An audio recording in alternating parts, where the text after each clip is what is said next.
เอาสบายดีเด้อพี่น้องเด้อวันนี้แอดมินผิดผลงามได้มาติดตามขบวนการนำงัวงำควายขึ้นสู่โขกเนาะสู่ป่าสู่โขกและพี่น้องทั้งทางคำเรือมทั้งโขกก็สร้างหรือว่าพี่น้องทั้งบันดอนก็ได้เนาะตอนนี้ก็นำขบวนงัวควายป้องขึ้นไปสู่โขกอย่างแซวตั้งแต่เช้ามาพุ่นเนาะวันนี้แอดมินก็ได้มาไปง่ายไปเลยไปง่ายไปเลยเสือบุญพบอีกแล้วเสือบุญนี่เดี๋ยวตาผู้สาวเนี่ยนี่เหมือนเมียเขาบอกว่าเอาพ่อไปเด้อเมียเขาได้พบอีกแล้วเสือบุญพบอีกแล้วสองหัวไปผมไปตายจะว่าเป็นเคยเท่านั้นเด้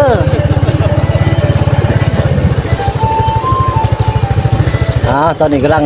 ปองมั่วปองฝ้ายขึ้นสู่โขกแล้วพี่น้องเนาะเจ้าบ้านขาคำเรือมไปดีสบายดีน้ำเซ่แตกบ่โอ้น้ำเซ่แตกกันเลยเนาะเซ่ซ้ำซ้อยนี่คือมาติดตามบรรยากาศการเอางัวเอาควายพบน้ำพี่น้องเอ้ย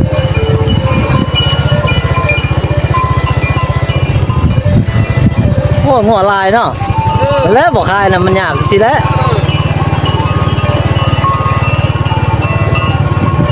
จะเศร้าผู้จะเด็กผู้ใด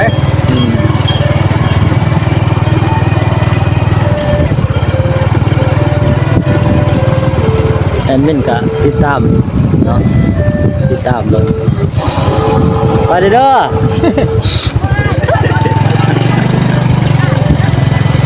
ตัวนี้ยางบ่ไหวตัวนี้มันเจ็บตีนบ่มันเจ็บตีนยางมันกินเจ็บตีนขายคอยซะขายผู้เจ้าได้เหรอ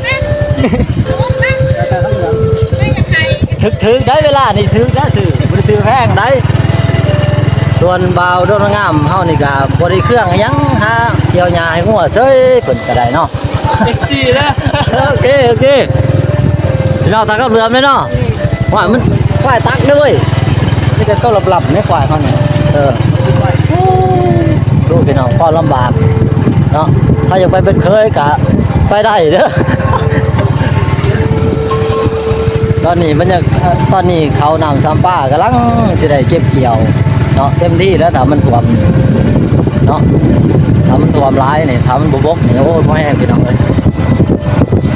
เป็นก็จะไปสองทางเลยทางหนึ่งจะไปเมืองของนะไปหนึ่งเลยโอ้ยปัญญาเขากำลังปองขึ้นไปเป็นโคกเท่าไรผู้ใหญ่ผมผ่องวะ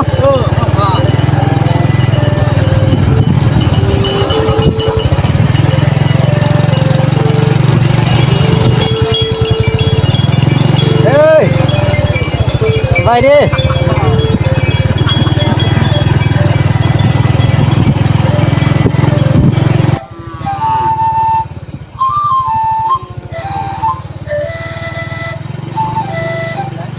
ใช่ก่อน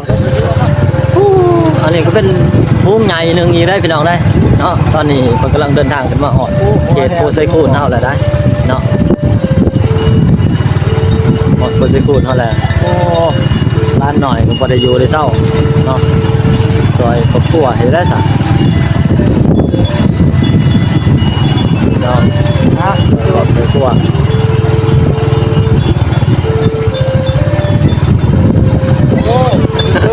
ถ่ายเด้อยูทูบเบอร์มาไม่ยูทูบเบอร์มาติดตั้งเลยเนาะตอนนี้ก็ถือว่าเป็นพุ่งใหญ่เนาะพุ่งใหญ่เติมที่มาเป็นสุดคนก็สิร่วมตัวกันร่วมตัวกันปอกหัวปอกควาย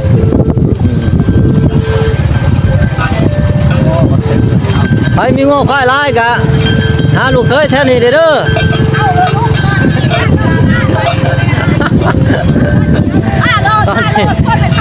ตอนนี้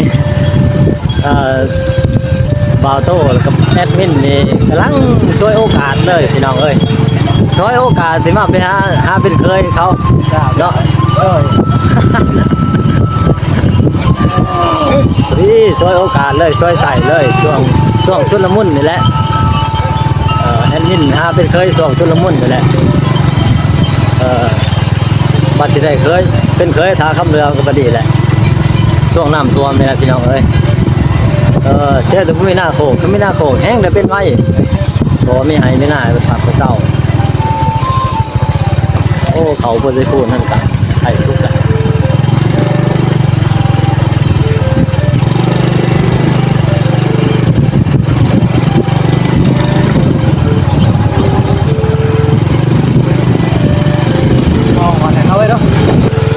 แอดมินก็ติดตามระดับน้ำเนาะไปหาติดตามระดับน้ำแน่แล้วก็ติดตามเบิ่งพี่น้องที่นำงูพุงงัวพุงควายตอนก็ไปสู่โขกสู่ปลาไปแล้วเนาะเพื่อจะนำไปเลี้ยงเนาะเพราะว่าพบน้ำตอนนี้นะพบน้ำคือสิแมันเป็นงวดที่4เลยได้ที่ว่าน้ำขึ้นมาในเนาะน้ำเซ่แตกเนาะเซ่ซ้ำซ้อยเนาะอันนี้ก็คือเบื้องต้นที่เฮาพี่น้อง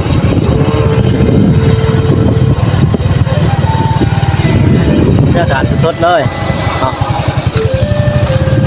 โอ้หัวควายเป็นลายสมควร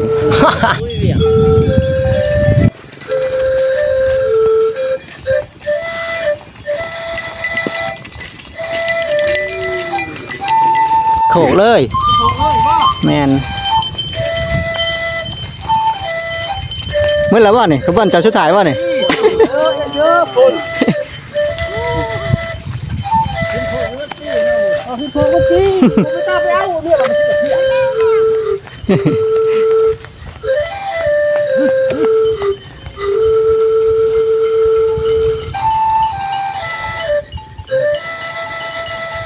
ตัวงัวบ้านเขาตายจากบ้านเฮาได้พี่น้องตัวใหญ่ๆยังบริแทงดังแทงเข้าเลยปล่อยเลยถ้าเป็นบ้านเฮาโอ้ยหน่อยๆก็เสือกปลูกแล้วยุ่งอยู่คือหมูนี่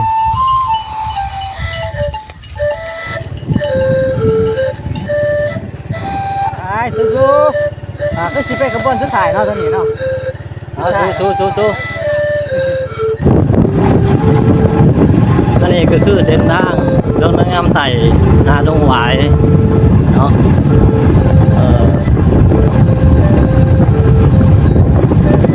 เส้นทางตัวนี้ก็ถือว่าดีหลายเนาะบ่มังหินหลายก็ย้อนบารมีประเดชพระคุณญาติทานแก้วสิริพุญโญเนาะเจ้าที่การวัดพระธาตุโพธิ์งามนำผ้าพ่อแม่ประชาชนดงน้ำไต่แล้วก็ดงหวายเนาะพวกแป้งแต่ละปีได้ต่อเติมได้หาน้ำหินมาใส่เนาะฉะนั้นจะเห็นในเส้นทางตัวนี้ก็ถือว่าเป้ได้ยากเพราะว่าเพิ่นได้น้ำหินมาใส่หลายเนาะสิ่งที่ทุกคนได้เห็นนี่เป็นระดับน้ำของนกไว้ถือว่าขาวจังและเริ่มขาวจังและก่อนที่ดำได้พื้นที่ดำสำหรับพื้นที่สูงเดี๋ยวท่านเห็นเนาะท่านนี่นะอย่างดอกสำหรับพื้นที่ดำก็เริ่มขาวจังแล้ว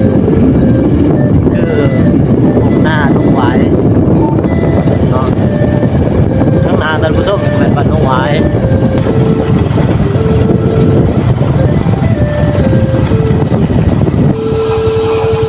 ลังนำขบวนหัวขึ้นไปวันนี้ถือว่ามันเหม่อไปแล้ว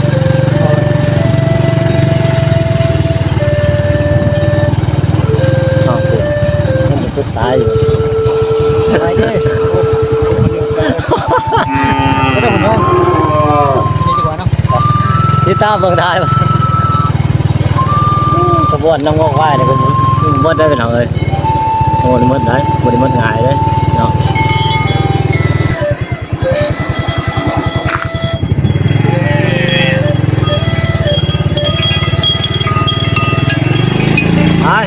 สู้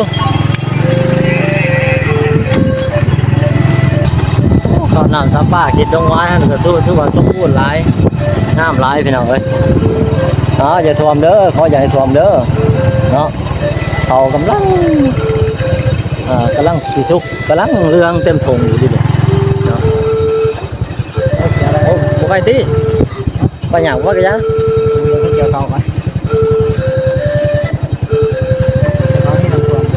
เส้นทางเส้นนี้ถือว่าอันตรายพี่น้องเอ้ยหนักอยู่ได้เนื่องจากว่าเส้นทางมันมีหินแหละขนาดนี้นะเส้นทางมีหินแหละเป็น ทางลงหวายหาบ้านโคคาหาบ้านคำเหลื่อมเนาะเป็นนี่คืออันตรายถ้าพลาดนี่คือเกลือขี้ต้มแล้วได้เนี่ยพี่น้องเขาส่วนหนึ่งก็เก็บเกี่ยวเอา เดี๋ยวนี้น้ำท่วม ซุกบกขักเกี่ยวเนาะ เอาไว้เนาะ สาวเนาะนี่สาวกำลังน้ำหัวขึ้นไปพี่น้องเฮาน่าจะแม่นทั้งขาคำเหลื่อมมาแหละเนาะแต่นำขึ้นมาเพื่อความปลอดภัยกันไว้ก่อนเนาะเพราะว่ามันขึ้นแห้งอย่างเอานี้บ่ทันก็เลยนำรถนำล่างขึ้นมาไว้ที่สูงก่อนแต่หลังจากนั้นก็ทับไปเอาหัวเอาป้ายขึ้นสู่โคกเนาะโคกพุ่นและโคเซคูนพุ่นและโคกโคเซคูนโคกช่องห้องระยะทางแต่ทางคำเหลืองครับโคเซคูนนี่ก็บ่ต่ำกว่า10 กว่ากิโลเนาะน้องบ่ตัวเนาะ10 กว่าหรือว่า20 กิโลบ่ได้ง่ายเลยพี่น้องได้เพราะนั้นง้อควายเขาเจ้าก็ยังหลายอยู่ ถ้าน้ำบ่ท่วมแต่ละปีนี่ง้อควายแห้งหลายเมืองชนบุรีเฮาแต่เนื่องจากสภาพอากาศสถานการณ์แบบนี้อยู่ในสุ่มเสี่ยงถือว่าสุ่มเสี่ยงจึงเฮ็ดให้พ่อแม่ประชาชนขายงัวขายควายไปนำแต่ละปีก็บ่ได้น้อยเนาะแต่ก็ยังหลายบ่ธรรมดาสิ่งที่ทั้งนาตะบุส้มนี่แบบทั้งนาของเขานี่มันน้ำรับน้ำมันห่วยน้องอีเลิ่งก็เดินว่าน้องอีเลิ่งน้องอีเลิ่งพ่อน้องอีเลิ่งลงพุ่นแหละลงไปสู่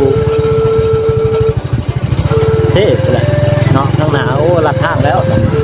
ต่อก็ได้ครับ ก็คือน้ำรัดแล้วรัดขัวทางกลางสิมีขัวเนาะสนั่นน้ำรัดแล้วตัวนี้เนาะตรงนี้สลับสายห้องตัวนี้ก็พุ่นแหละมาตั้งแต่โพเซคูนพุ่นแหละมาแต่โพเซคูนมาแต่พ่นงาม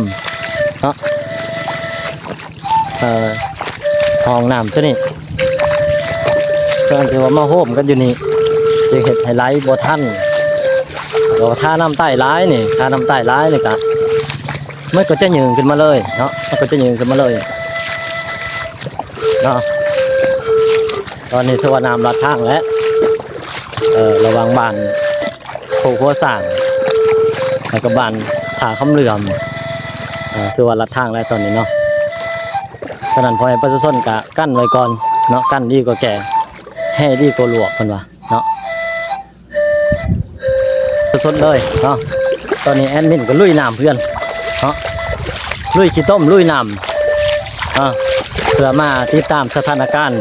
เนาะสภาพน้ำขึ้นน้ำท่วมอิ่งใส่5-6 มื้อล้างมานี่ก็พ้นนี่ลิ้นตลอดมือเลยเนาะเป็นระยะเนาะเศร้าเป็นส่วงแล้วก็นำเกี่ยวว่ามืดมือได้เนาะแล้วก็อิ่งใส่ข้าวก้านแจงก้านว่ามีการระบายน้ำเขื่อนแน่ทั้งเวียดแน่บ่เนาะก็เฮ็ดให้น้ำผสมผสานกับน้ำฝนก็ถือว่าขึ้นเฮ็ดให้น้ำนี่ขึ้นแตกฟังน้ำเสเฮาก็แตกฟังปล่อยหองกันเริ่มแตกขึ้นมาเนาะลัดถนนหนทางหวยประชาชนตอนนี้ทั้งเขตต่ำก็คือเขตโพหัวสร้างเขตทาคำเหลื่อมเนาะเขตบ้านดอนยะโนงมื้อนี้เป็นให้นำหัวนำควายขึ้นไปเนาะเพื่อจะพบน้ำยันออกบ่ทันยันระดับน้ำยันน้ำมันบ่หยุดบ่ยั้งพออิงใส่การฝ่าฝนคือว่าหั่นแหละแล้วก็อิงใส่น้ำเพิ่นระบายเขื่อนแน่เนาะฉะนั้นคือว่ากั้นไว้ก่อนเพิ่นสิได้นำหัวนำควายขึ้นไปอันนี้ก็ถือว่าธงหน้าดงน้ำใต้เฮาผ่านมาก็2-3 ยุคคือกันจนเหย้าไปพี่น้องเอ้ยจนขึ้นบ่ได้เลยพอเป็นสุดที่3ที่4เนาะตัวนี้เนาะฝ่าฝนสลัดทางเฮานี่ล่ะอันนี้ก็รอดใต้เขาในนี่กันเล็กสิรอดบ่รอดม่วนนี่มาติดตามกันเบิ่งเนาะหมวดที่4ที่2ที่3แต่พุ่นแต่น้อยๆพุ่นเลยเริ่มหวานพุ่นน้ำท่วมในนี้เนาะเป็นบ้านดงน้ำใต้เฮาเด้อน้ำตายเฮาพอดีติดตามเบิ่งเส้นทางน้ำตายเฮาเนี่ยถือว่ายังสมบูรณ์แบบสมควรเส้นทางเฮาเพราะว่าหินหลายคือว่าเนาะหินหลายย้อนกรณีพอทานแก้วที่พันโยนำพาลูกหลานต่อเติมในทุกๆ ปีเนาะ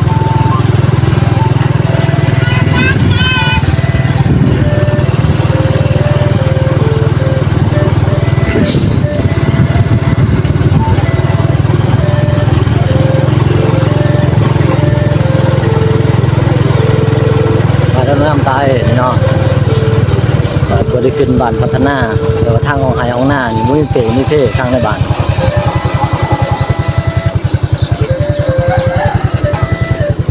เอาตัวฮอดเพื่อนของซานแอนนิน